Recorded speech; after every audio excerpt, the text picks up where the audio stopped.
legitimately, I went through and I prepped, watched an hour ago for the fourth time. Yeah.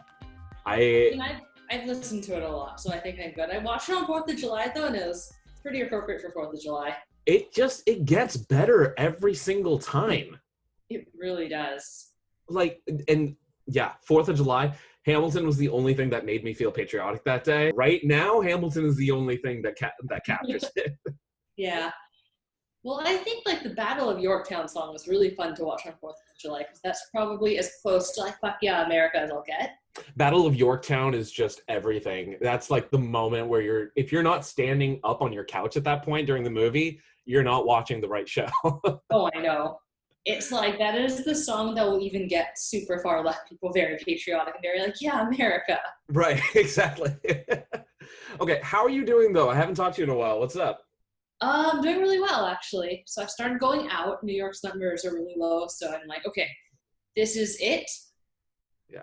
This is as low as it's going to get before we have a vaccine, so how you spend the next month or so in New York is how you're going to spend your life until there's a vaccine. So I've taken that to be my guiding principle. Right. Be excited.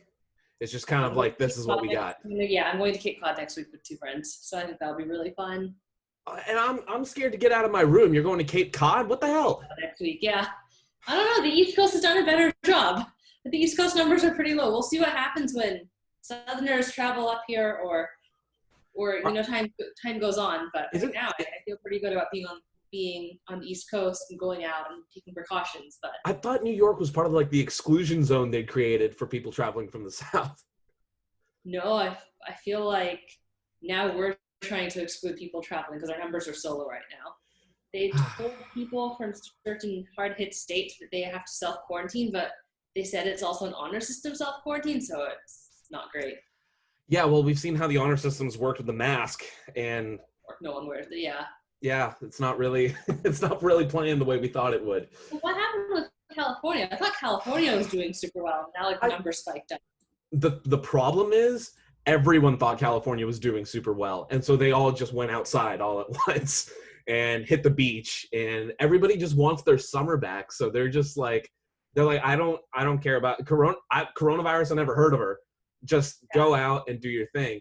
But the problem is now, I think we're daily over 2,000 new cases. Oh, that sucks. It's bad. I think we're holding California up as the model state for doing well on this. Well, you thought so, but then I think Gavin Newsom he fell under the pressure of the rest of the state to reopen, and then reopen too quickly. And now just Texas and Florida, we're walking everything back.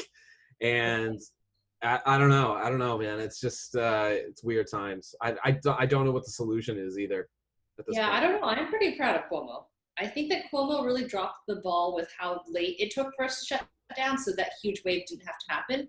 Yeah. But I feel like we have done a good job not reopening until the numbers really go down. We had 17 deaths a week ago, and that was it. And for New York, that's pretty darn good.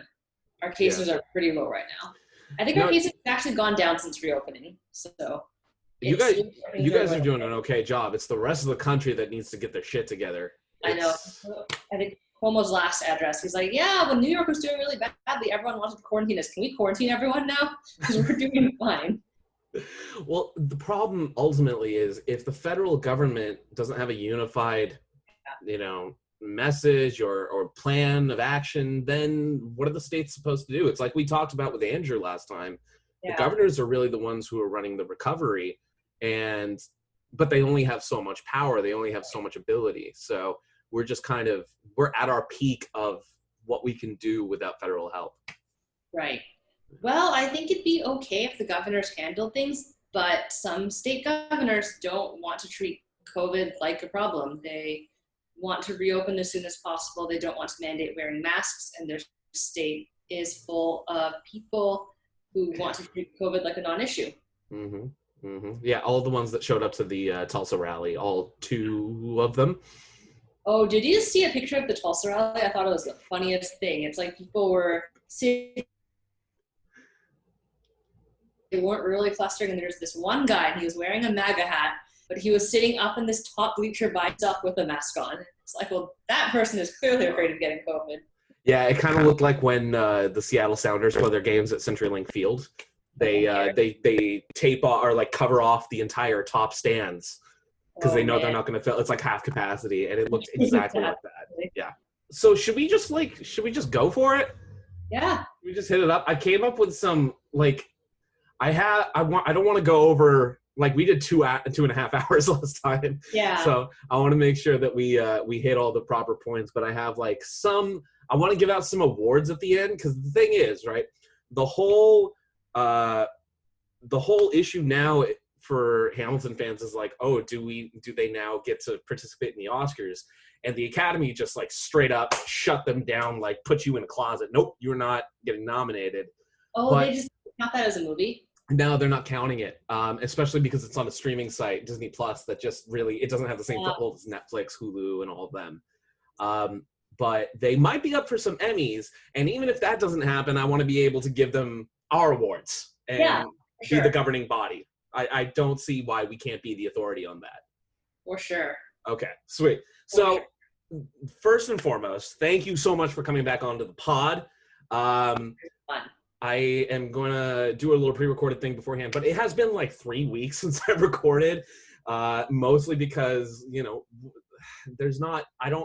I'm struggling to find the motivation during this time, but things like Hamilton coming out. Right. I will also say the last 3 weeks, it kind of rightfully felt like if you weren't going to talk about Black Lives Matter and George Floyd and what was going on there, then you were distracting, and I understand that. And I respected that, but I also felt like I didn't have a whole lot to add to the conversation. So I kind of stayed quiet for a few weeks. So I'm like, I respect that these things are going on right now. I don't have a whole lot to say.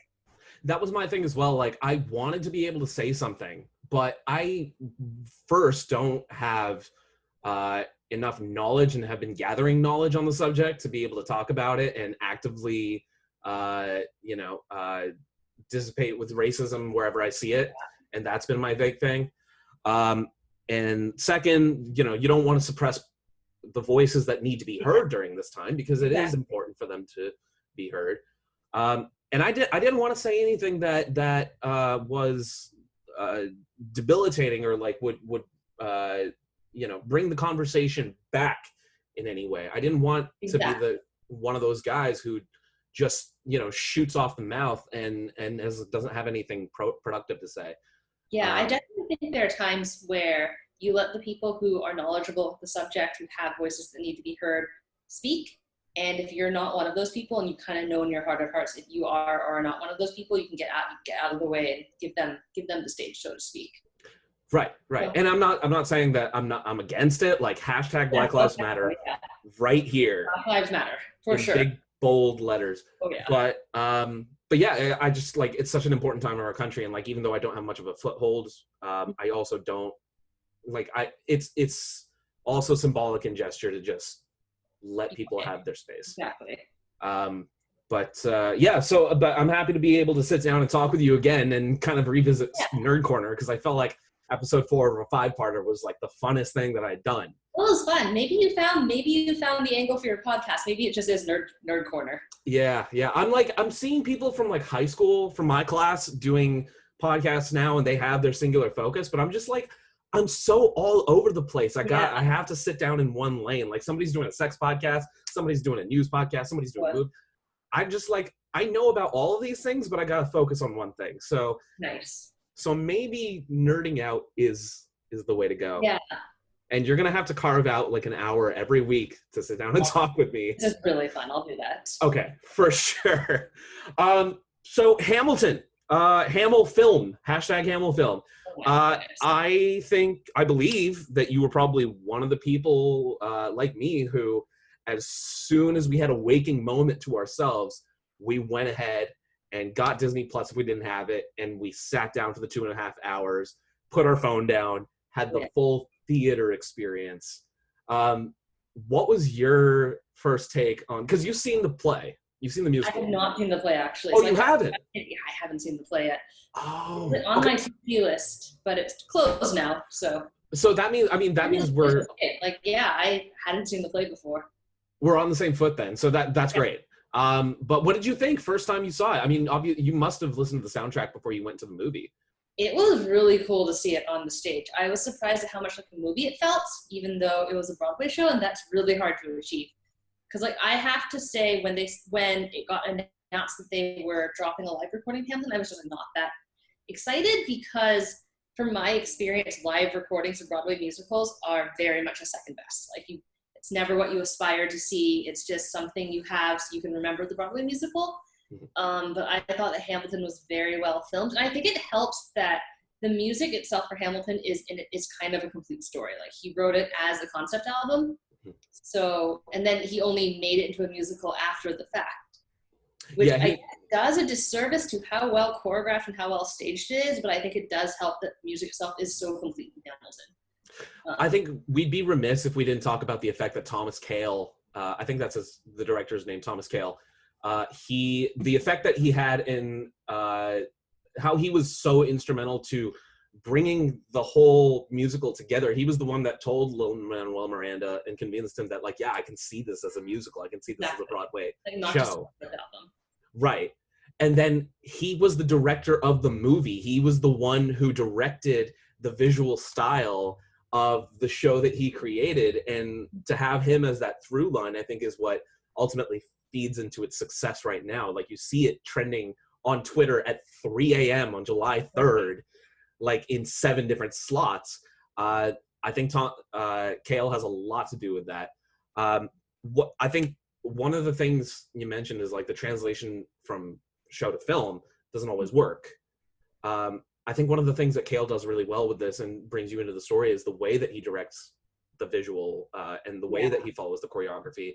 It's not just one stationary camera here and point B camera over here to give you a different angle. It really is like it's dancing. The camera is moving around with the players. He follows like the eyes of the players. I've noticed that he'll focus on one character and follow their gaze, so you're going around the stage as if you were watching from the point of view of the character you're following, and I think that was a really cool effect. Yeah, you can see the sparkle in Leslie Odom's eyes when he's singing Wait For It. Like, you're totally sucked in. Same with Satisfied with Angelica Schuyler. I mean, we'll have plenty of time to talk about those two, because, my God, like, it's a complete... everyone's favorite song. Right. So I was living in New Zealand when the Hamilton soundtrack was first released and like all of the hubbub came about. I think it was 2015. It started showing on Broadway. And I remember listening to the soundtrack over and over again and just falling in love with that. Falling in love with the music, the lyricism, it's so catchy. There's so many different styles and modes, and the way it changes speed and pace is so fluid and brings you in just on its own. It's a completely different thing when you're watching the show, because then you see, spoiler alert for people who haven't seen the show yet, I forgot that they show John Lawrence's death on screen or on the I never did that, because I always thought when I listened to the concept album, it was weird that he never got mentioned. Like, I had to look up that he died. Mm-hmm. Yeah. And it was so sad, because they filmed him in this blue light and they filmed Hamilton in this yellow light, and it puts a very different spin on the next song where Hamilton writes like he's running out of time and he doesn't stop working. Yeah, and it was weird because like I kind of honestly thought that after Yorktown that was where the intermission would go. So seeing John Lawrence's death on the stage, I was like, wait, you're gonna send us out like that? Really? So is that in addition to the movie, or is that in the musical? No, I do.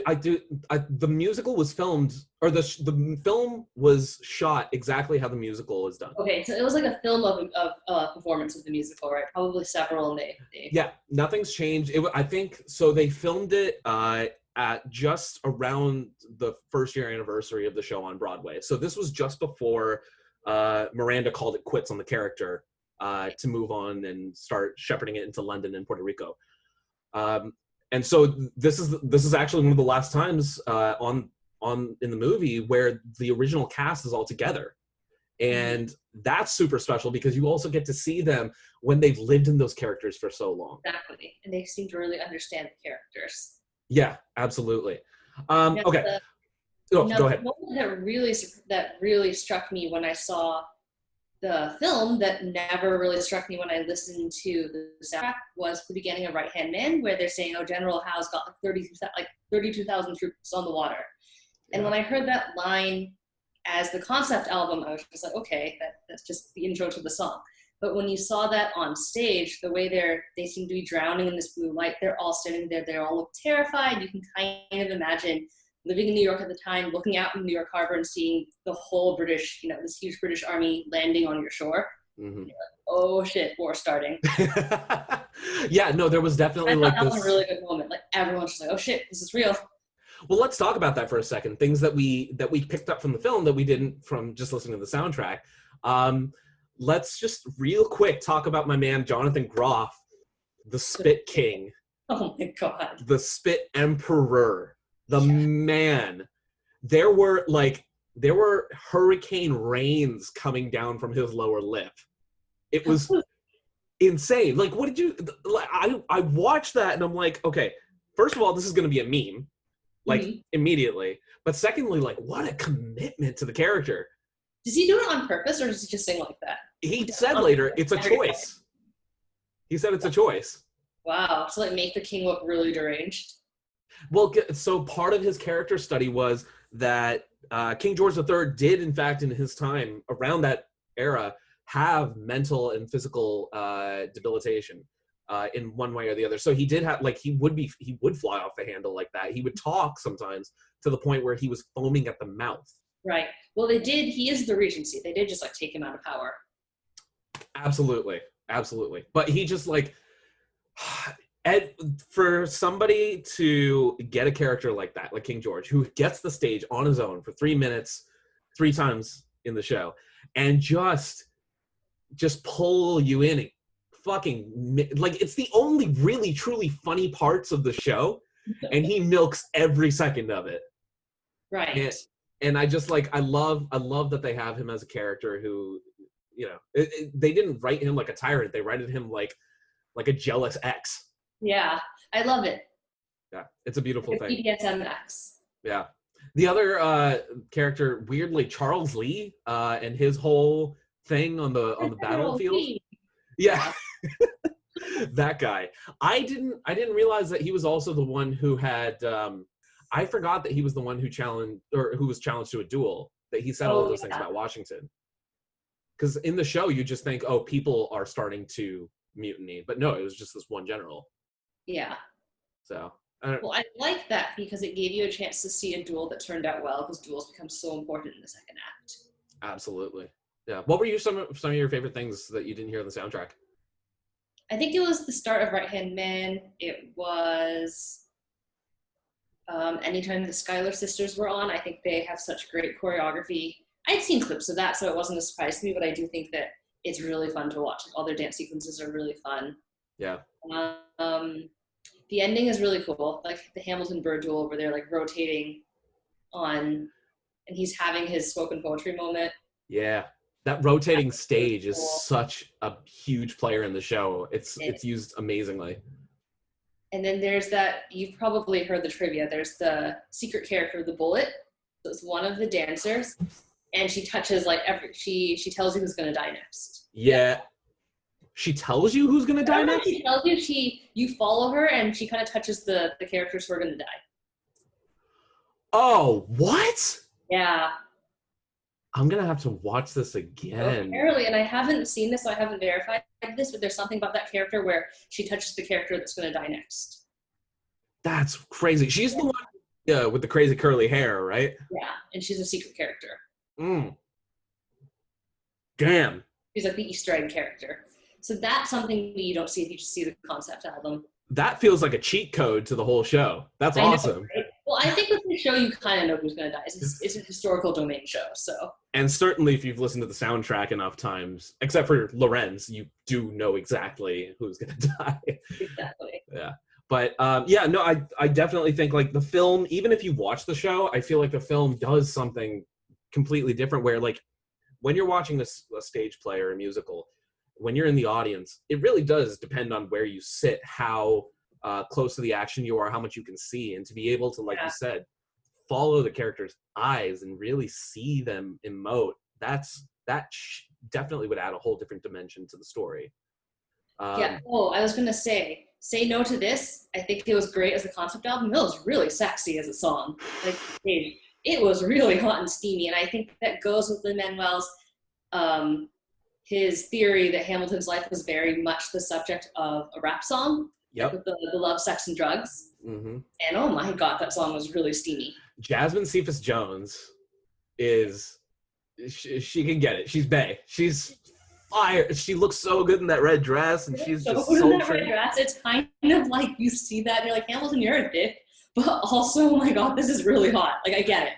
I think, you know what? Okay. And that's another thing, actually, before we move on, is seeing it is different than hearing it. Seeing his infidelity and seeing Burn and the way it just destroys Eliza is like, I'm sitting there like, Hamilton, my dude, like, you're the man, but you are an asshole. Yeah. She was devoted to you. Like, look at her. Look what you did. Not only did he cheat, he cheated on her. She found out through a pamphlet. Yeah, and not context of the musical. She finds out that he's been cheating on her, and he paid off the husband through a pamphlet, like a publicly distributed pamphlet. Yeah, and the pamphlet where he admitted to his infidelity, it wasn't written in order to exonerate him for his guilt of cheating on her. It's to exonerate him for financial crimes. And this was just like, okay, I cheated on her, but I didn't cheat money. Like, and you get how heartbroken she is. Yeah, and I just after that, like, I mean, I don't want to spoil the end, so we'll talk about Eliza in a little bit more detail later, because I know I'm not the only one who feels the way that I do about her. Oh yeah, she's great. So, I mean, best song, I want to ask, like, there is a difference to hearing the song in your earphones and then watching the music video. So what song do you think, like, did your favorite song from the musical change? What was it to start with? And if it changed, what is it now? Well, I think my favorite song is the same. I still really like Right Hand Man. Okay. It's such a good story song. Mm-hmm. And I will say there are some songs I liked more on, I guess, watching it on stage than I did in the concept album. So Say No to This was one of them. I didn't really like it in the concept album.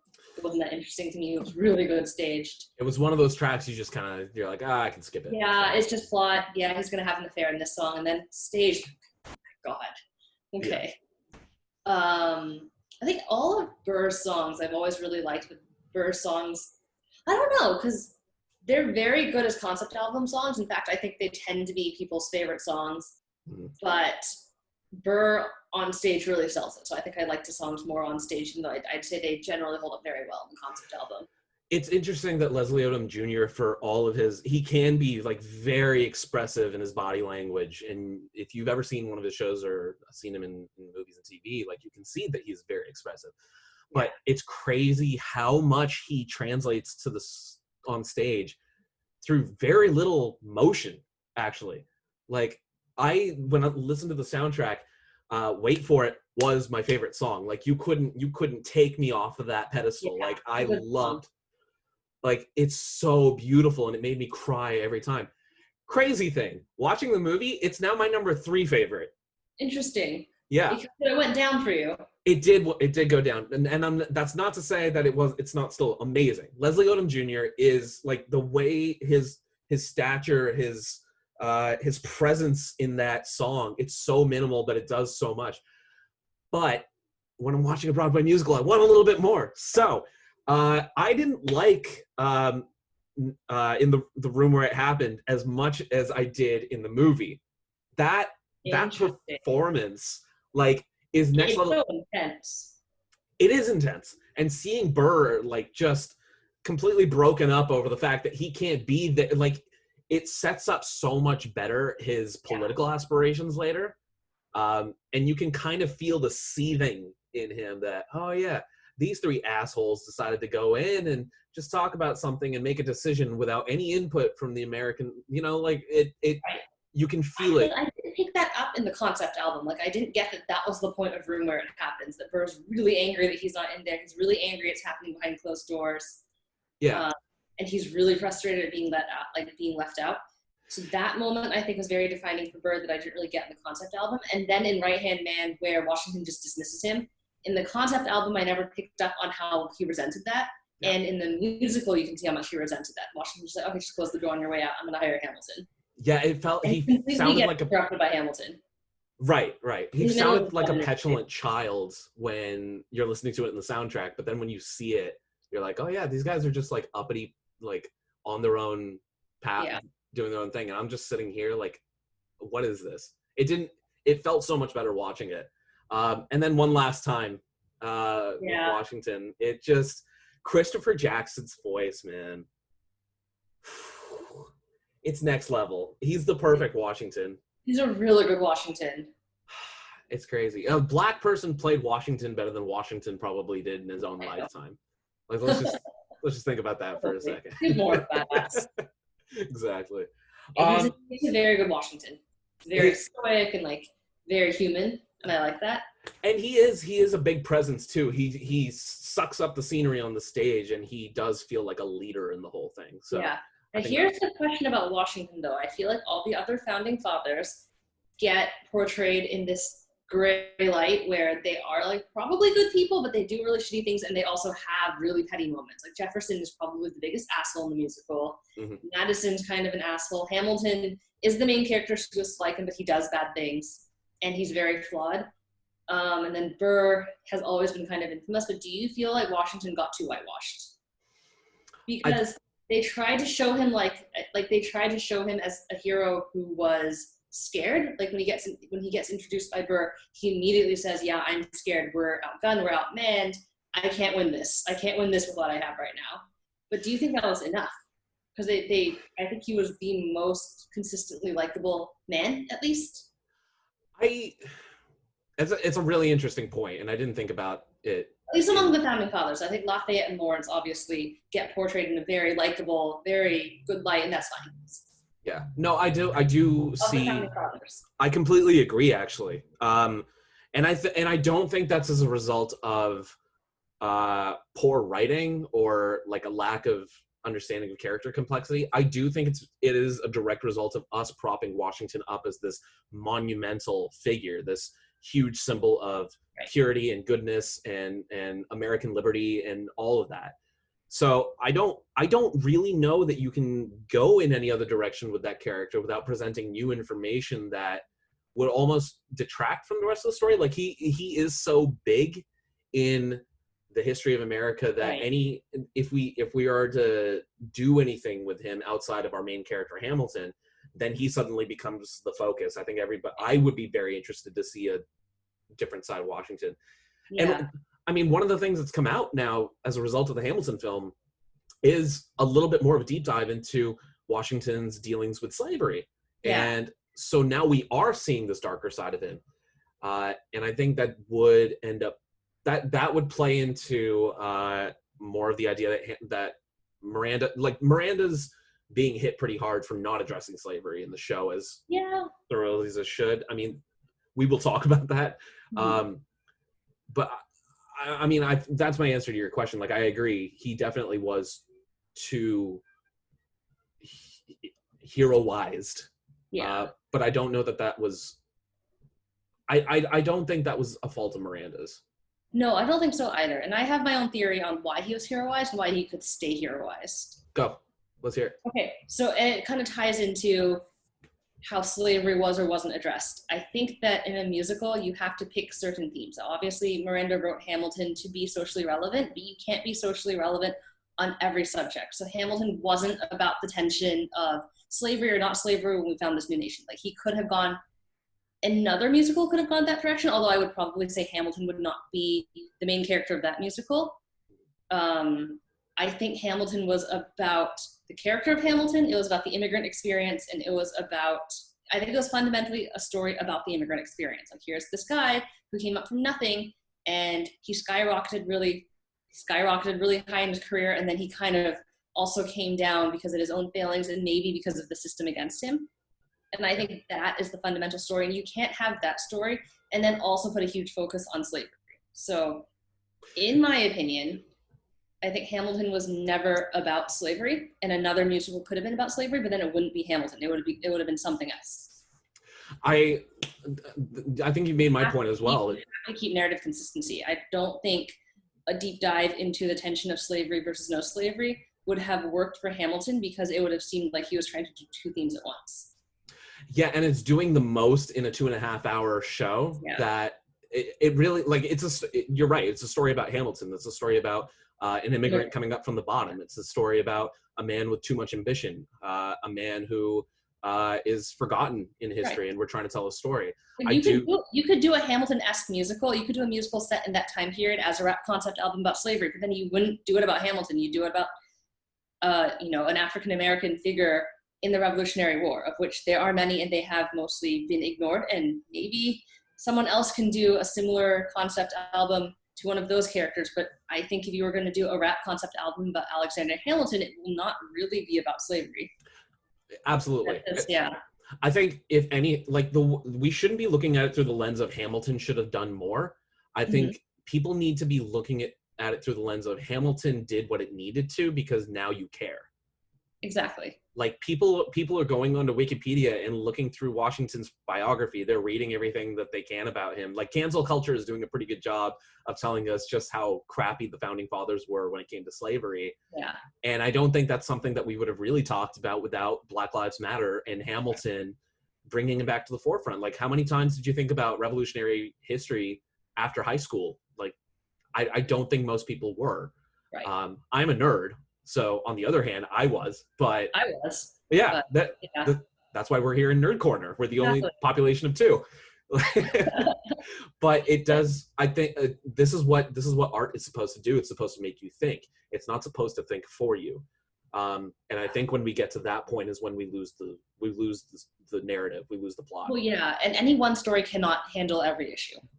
It makes you care about that time period, and then you will be interested in someone else will make art or tell a story, make a documentary of African Americans in that time period or slavery in that time period. Yeah, start doing your own research. Let it inspire you to make your own art, tell your own stories. Yeah, and if you want to go into factual basis, watch a documentary, do your own research after. But the musical is to tell a story and to entertain ultimately. Yeah. And so I think it did its job. And I think this ties partly into why Washington comes off as so sympathetic, because to the story of an immigrant coming up from the bottom, Washington was a very positive force for Hamilton. He advanced Hamilton's career. He was a mentor to Hamilton, and he advanced Lafayette's career. And so in the context of helping immigrants advance in the country, at least to the characters we saw, he was mostly a positive force. And I think that's partly why he looked really good and mostly was not an asshole. Whereas you have people like Jefferson and Madison who just kept fighting with Hamilton and kept trying to put him down. Right. And Lin-Manuel Miranda is a very earnest, idealistic type of guy. Like, if you see him in interviews, he is very authentic and eager and just a really good dude who looks at America as a place of like the land of opportunity, the way everybody's tried to look at it. And he came at Hamilton's story from an immigrant's point of view.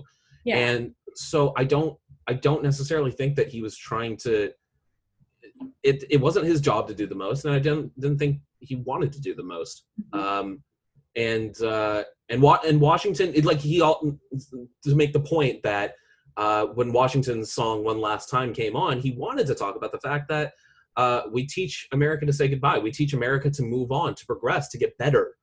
Yeah. And move away from everything that the Pilgrims and settlers try to get away from. Right. And I think that's the central point that Washington is there to make is, not just to be a mentor, but also to move the country forward. That was his service as a founding father. Well, I think his biggest service was stepping down after 2 terms, because he makes the point that this is not a democracy if it depends on one person.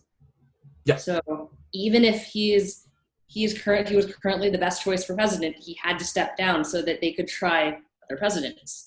So I thought that was really funny when Hamilton just takes the boombox with the censored and he drops it on the Adams. Just censored. Hey, John Adams was canceled in his lifetime. No one talks about John Adams. Yeah, King George's last hurrah was John Adams. That's short, man. I saw him in 1885. Oh, this should be fun. Yeah, it's like, the Adams presidency is going to go up in flames. If you've seen the miniseries John Adams on HBO as well, like, you see just how much shit he got in his own time. Like, he was he wasn't a revolutionary fighter. No, he was like a one-term president. Yeah. He got a pretty bad rap, but he wasn't a great president either. So it just kind of He gave us 4th of July as a day off, though, so we've gotten that holiday because of him. There we go. Absolutely. Okay. We're running out of time real quick, but let's go through some of these. First, real quick, did you take the intermission break that they gave you? Because I did. Yes, because I watched this with friends during 4th of July. So I was hosting a party and we made snacks. Okay, right. So did I both times. I watched it by myself at midnight when it first got released, and I took my intermission at 1:45 in the morning.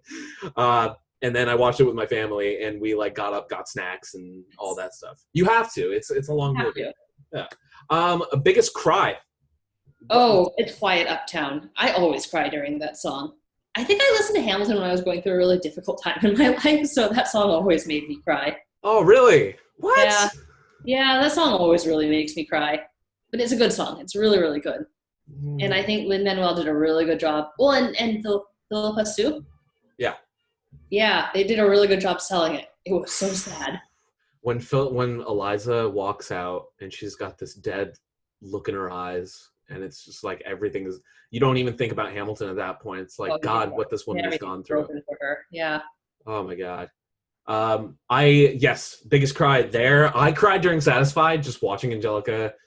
She's so heartbroken. That moment where she goes, at least Eliza is his wife. At least I have his eyes in my life. I couldn't do it. I couldn't keep it in. It was just Angel Falls. Oh. I know, because she's so heartbroken. She's so heartbroken. So sad. I know. And Renee Elise Goldsberry is just everything. Her voice soars on a different level than anybody else in that show. And how quickly she can switch between this big, beautiful Broadway belting to this cutthroat rapping. Yeah. Insane. Nobody else does that. She is fantastic. Yeah. I don't even think giving her a Tony was enough credit. So that's my take. I think it's an interesting choice that you would think that Eliza is the most popular Schuyler sister because she's Hamilton's wife. I think everyone likes Angelica a little more than Eliza because she's so much fun. Yeah. They're very different. I wouldn't say that one's better than the other. They're very different characters. Yeah. Also, them. Right. Also, justice for Peggy Schuyler because Peggy deserved better. Oh, yeah. Peggy deserved so much better. Well, I find it interesting that he didn't even mention that she died. Because that's what happens between the two acts. Yeah, she was just gone suddenly. She didn't get a Loren send-off. Yeah, and I don't like that. No. That's what I'm saying. Justice for Peggy. She deserved it. Yeah. Oh, yeah. Okay, so you hit me up about doing the pod, and one of the things that a couple of things that you mentioned, Angelixander as an emotional coupling.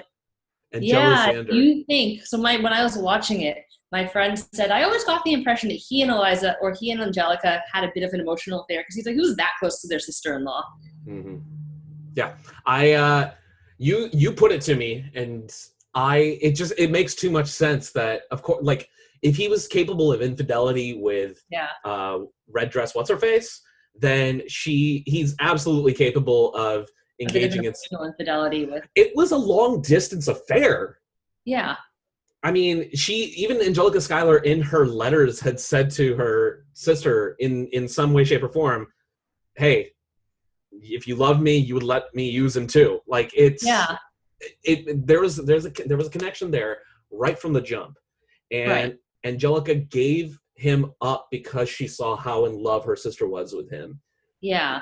Those feelings don't just go away, especially when you've met somebody that actually, like she says, matches up to your level. Do you think that in the context of the musical, Hamilton and Angelica would have made a better couple? Do you think a lot of the tragedies that happened in his and Eliza's marriage would have happened if he married Angelica? No, I think it would have been exactly the same. Because he was going to do the same thing anyways. Yeah, it wasn't about Eliza. It was about him. It was always about him. He's bad at saying no, yeah. He's bad at saying no, and then he gets baited into bad situations, and then he flies off the handle. Yeah, and just because they are both people who will never be satisfied, that doesn't mean that he's going to be satisfied with her or vice versa. And here's the other question. Do you think if it happened to Angelica, she could have forgiven him? I think it would have been even worse with Angelica. I think Angelica would have left his ass. Yeah, I think she like kicked his ass. I think she would never want to see him again. I think she might even shoot him with a sawed off. Like, Yeah, Angelica was a firecracker, man. Like, that was, exactly. Eliza was such a softer, kinder soul that she, even after the death of her son, who Alexander knew was going into a duel, Yep. she took him back. Yep. Angelica would have murdered him. His ass, yeah. So I don't, yeah, I think the But answer maybe is, for the best that he ended up with Eliza. I don't think there's a good answer to it. Like, the thing is there's still people who are, I don't know if you'd call Hamilton a narcissist. I wouldn't put him up there per se, but he was definitely very self-interested, very self-involved. He had ambition that blinded him to the people around him. And I think when we encounter people like that in our own lives, a lot of times you're like, wow, that girl is single somehow. Yeah. She's so ambitious. She does all these things. She's intelligent. She's blah, blah, blah. Why doesn't she have a relationship? And usually the answer is they either don't have time to, or they don't care enough to. Yeah, And usually the answer is they are so set in their ways they don't want to change for someone else, and you have to change your relationship. You have to compromise.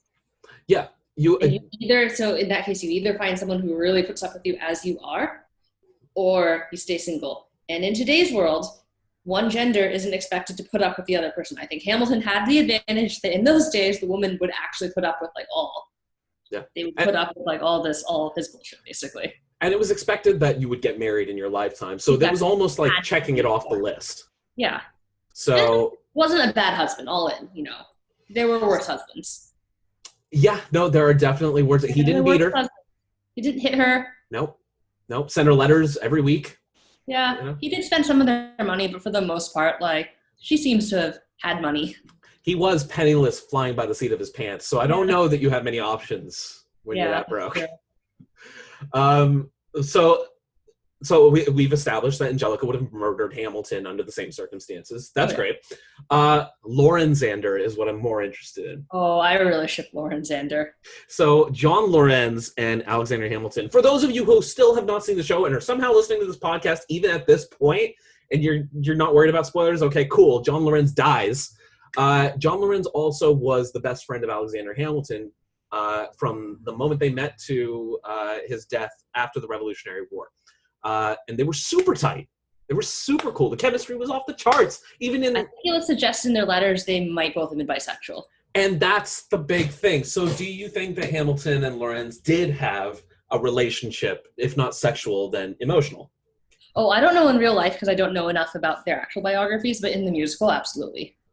Oh, this is just a musical fanfic theory. Yeah. Oh, absolutely in the musical. And also Lin-Manuel, I think he is bisexual, right?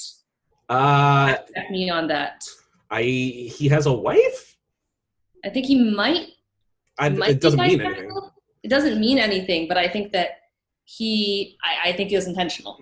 He seems very happily married, but in the show, it could be anything. Well, no, you can be happily married and be bisexual.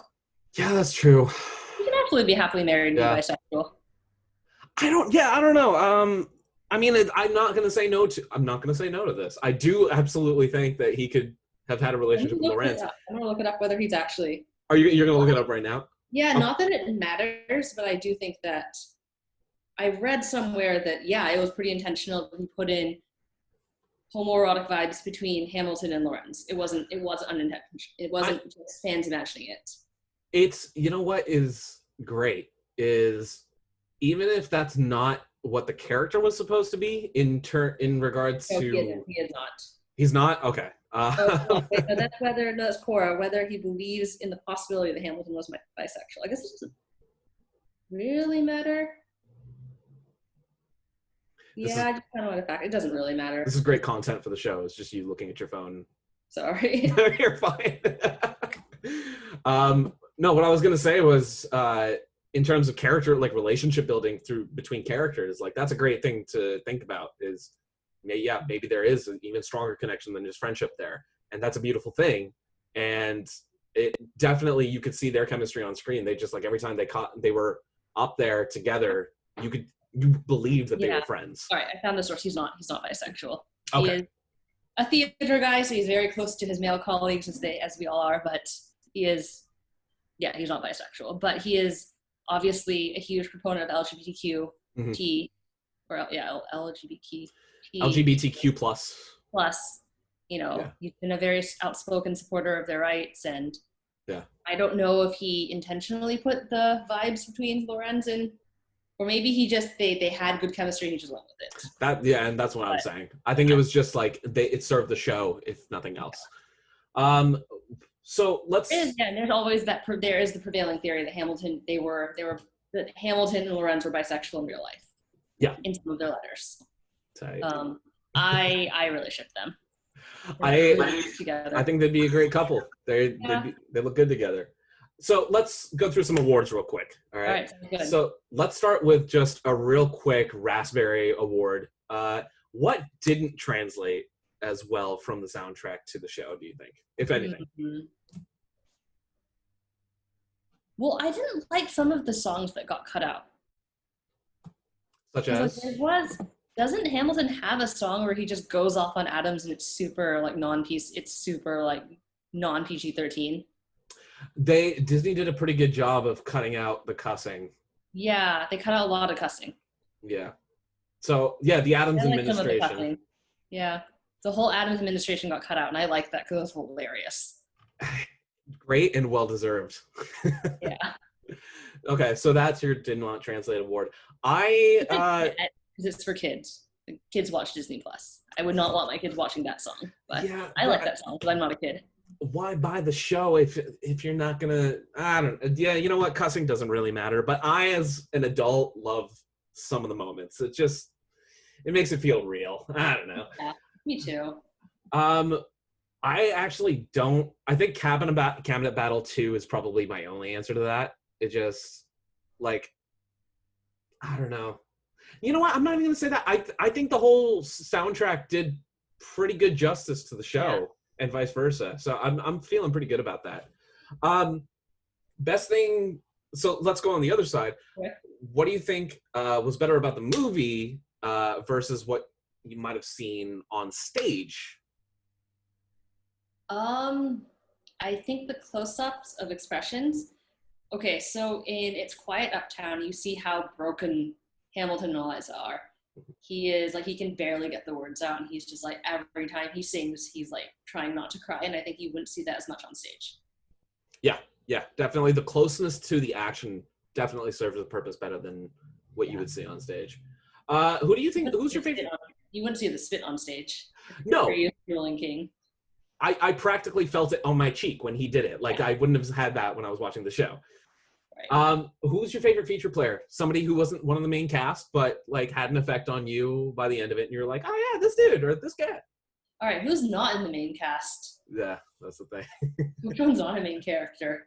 Hercules Mulligan's a badass. He's great. He's such a fun guy. That man is you get the impression he's that guy in your friend group who's just the hype man. Oh yeah, he's a warhammer. He's great. Like, he's the guy you would take to the bar and everyone's trash, and he's just like, I'm gonna keep going. When he pops off during Yorktown, that's just like such huge hype, man. Yeah. All over the place. I loved him. But he's the hype man. The hype man, absolutely. Okay, so we already went through best song. Let's do it. MVP, because I have mine and I've wanted to talk about it. But you go ahead. Who's your MVP? I mean, I think Lin-Manuel, he wrote it and acted in it. You can't really beat that. Such the usual answer. Really? Yeah, I mean, he wrote it. It's his idea.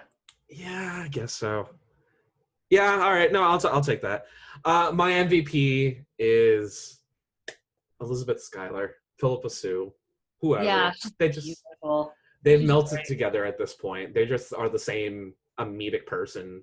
It's great. She's so beautiful. The reason that she's my MVP though is because when you're listening to the soundtrack, she is a beautiful, angelic, serene voice in your ears. Mm-hmm. And it's wonderful, and you do feel her pain because you are listening to the story as you go along on Spotify or wherever you get your music.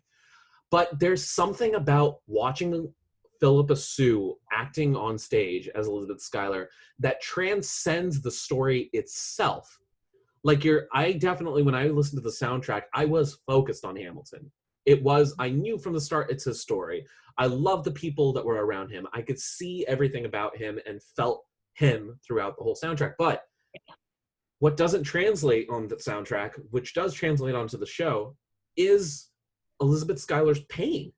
And everything that she goes through, that everything Hamilton puts her through and all the circumstances around her in that time, in that atmosphere, it just, they explode on screen.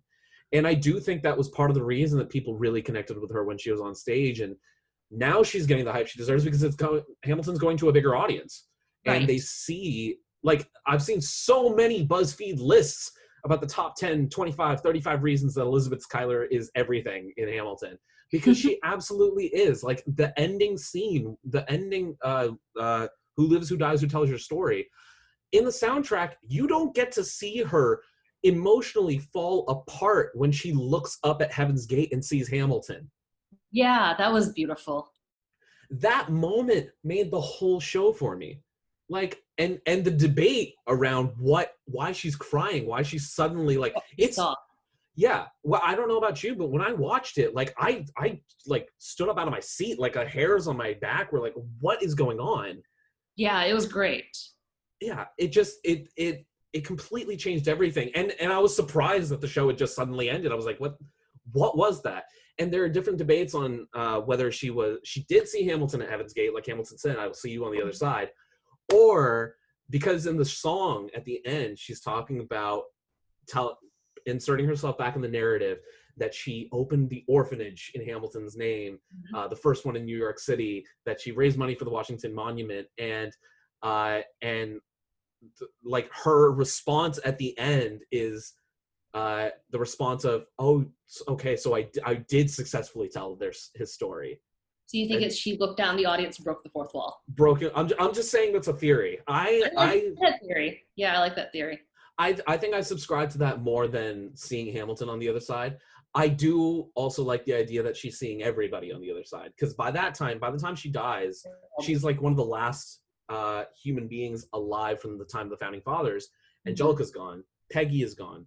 Alexander's gone. Thomas Jefferson is gone. Washington is gone. All of these great people are gone. And she sees all of them, and they all would look back at her and be like, you told our story. And to me, that's a beautiful thing. But Philippa Sue is just the most, she's so young, and she's going to have such an incredible career. And the fact that she got this spot in Hamilton and didn't get a Tony Award for it for some reason. Yeah, that was sad. Like, everybody else did. You're handing it out like candy to Hamilton. You can do Philippa Sue a solid. Yeah, exactly. But I'm not going to complain because I got to see it and I fell in love with it. And I got really sad and when I found out she's married in real life, I'm still, my heart goes on. It's fine. I'll be here for you when you're ready. And the last thing I guess I want to touch on, I think it should be addressed. Like, we talked a little bit about it in the middle, but do you think Hamilton should be canceled? Because I don't. No, of course not. Okay. I hear I've been reading so many different things about why cancel culture is going after Hamilton, why it should be canceled. Hamilton the musical or the person? Hamilton. So the story, the show, the whole thing. They think that Hamilton the story should be canceled. Absolutely not. I don't think so either. And the reason I think so is because, like we said at the start, it's not trying to tell a story about slavery or put the Founding Fathers in a light that makes it easier for us to reconcile with their sinful, horrible pasts.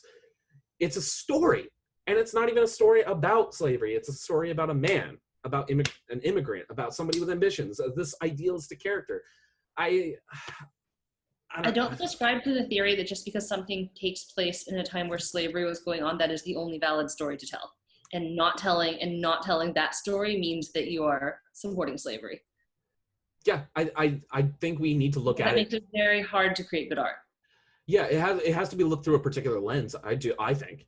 In real life, we can go ahead and say what we need to say about these people, and that they absolutely should have made better decisions. So, here are scenarios where I'd be less okay. If it was a musical about Washington and Washington was the main character and you never mentioned he had slaves, that's not okay. Mm-hmm. because then you're whitewashing, then you're hiding it. Yeah. Yeah. If it was a musical about slavery and you were inaccurate about it, or you weren't accurate to like how brutal slavery was, then I'm not okay. Or if it was a musical about Jefferson, then I'm not, and you didn't point out how many horrible things he did to his slaves, then I'm not okay. But it was a musical about a guy. It was a musical about an immigrant who came up and did his thing, and I just don't. I think there were moments where it could have focused a little more on slavery, but overall, I do not think that it failed. Like, I don't think it was hiding anything. No, I agree with that. And I also, just thinking about it now, we really shouldn't be making slavery into musicals in the first place. No, we really shouldn't. I can't see how that would work in a musical. No, I think if we talk about slavery, we need to talk about it in documentaries. We need to make hard-hitting truism movies about it and trying to spread the gospel in more ways than one. Yeah. I do think this musical is what we said before, is it's for entertainment. It is really just telling a story.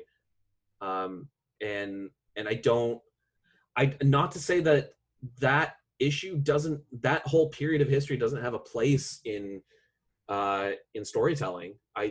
It's coded in our history.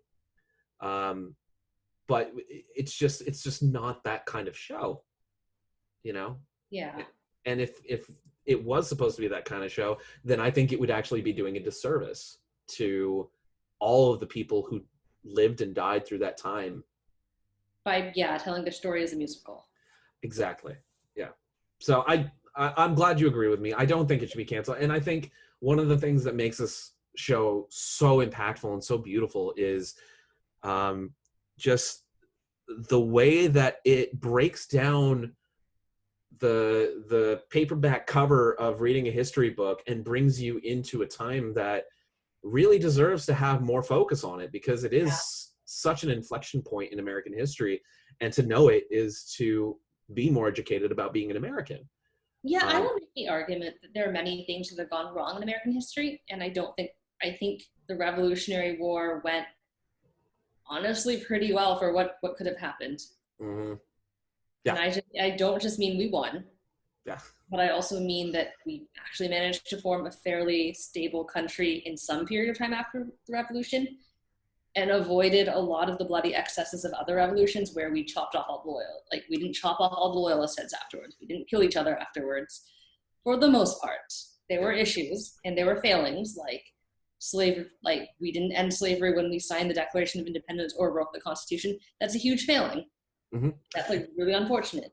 And the fact, our revolution and the way that we conducted ourselves afterwards, it was the basis for a lot of other revolutions around the world, like the French Revolution, literally 8 years after our war ended.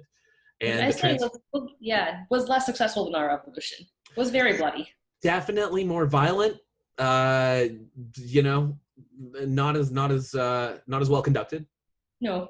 Probably not great. Well, I guess there's Les Mis, which is like not quite the French Revolution, but there are musicals about it. I wouldn't compare the Siege of the Bastille to Bunker Hill. I just wouldn't. No, I think those are two very different events. But I do think there's something to say about bringing this story to light, and the fact that it really did, like, for whatever you have to say about the level of hip hop, the level of rap that it infused into the show, whether it's like community center level, like some people say, or it's like the highest elevation of rap they've ever heard. I do think that it does a lot to revolutionize what we can do. It changes what we can do on Broadway. Exactly. I think it really, like, Broadway for such a long time struggled to infuse itself back in with a society that's just ever changing, and it's so multidimensional. That a long time Broadway was too happy. It's like, where you go when you want like a happy feel good thing, and people are getting tired of that. And and there's nothing wrong with that, but I do think that there is a place for Broadway to tell these kinds of stories that are important and need to be told, and still make them kind of fanciful. But it has to explore those. And for a long time, it did the same thing that music does every 5 years. It just grows stale. They just keep doing the same thing over and over again.